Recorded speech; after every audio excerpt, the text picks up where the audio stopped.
Hello, my name is Matthew Brett and I'm the manager of the Baillie Gifford Japan Trust.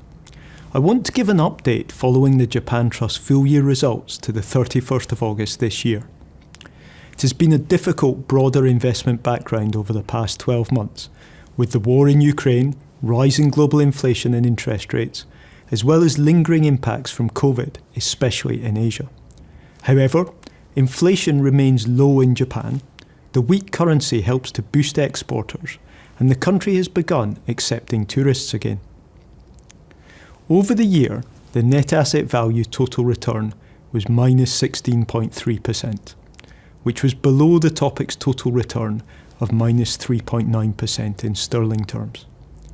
For context, the company's objective is to obtain long-term capital growth, and the NAV total return of 22.8% over the 5-year period is ahead of the benchmark return of 20%, again in sterling terms. Biases towards small companies, higher growth companies, and gearing have been unhelpful over the past year. The largest individual detractors to performance all operate in the internet area and share the common feature of investing heavily to try and seize future opportunities. On the other hand, the largest positive contributor to performance was Inpex, a liquefied natural gas extraction company, which has since been sold. Despite the current global challenges, the income of the Japan Trust has continued to grow strongly due to the efforts of the underlying companies. Therefore, the board is recommending a final dividend for this year of 9p, representing an increase of 50% on the dividend of 6p last year. We continue to have large exposures to internet and automation related companies. On the internet side, Japan continues to have lots of opportunities, and the trend towards digital transformation seems to have been strengthened by the pandemic. We have increased holdings in 3 of the 4 most significant contributors to underperformance, which are all internet businesses, because our conviction in future returns has increased over the year. Large holdings within this area include SoftBank, SBI, GMO Internet and CyberAgent. On the automation side, top holdings include Fanuc and Mizumi. We are also seeing opportunity in usually high quality businesses whose earnings have been temporarily negatively impacted by COVID. New holdings include Shiseido, a leading skincare company.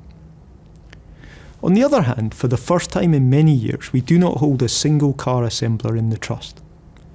This is because we have become increasingly of the view that consumer demand is now at a tipping point where we will see a rapid shift towards battery electric vehicles, given that they have emission, running cost and performance benefits, while current challenges of range and initial price are improving. In general, the Japanese car companies are poorly positioned for this future, because their strengths are in engine technology and mechanical engineering, whereas in the future, battery technology and software are likely to be key.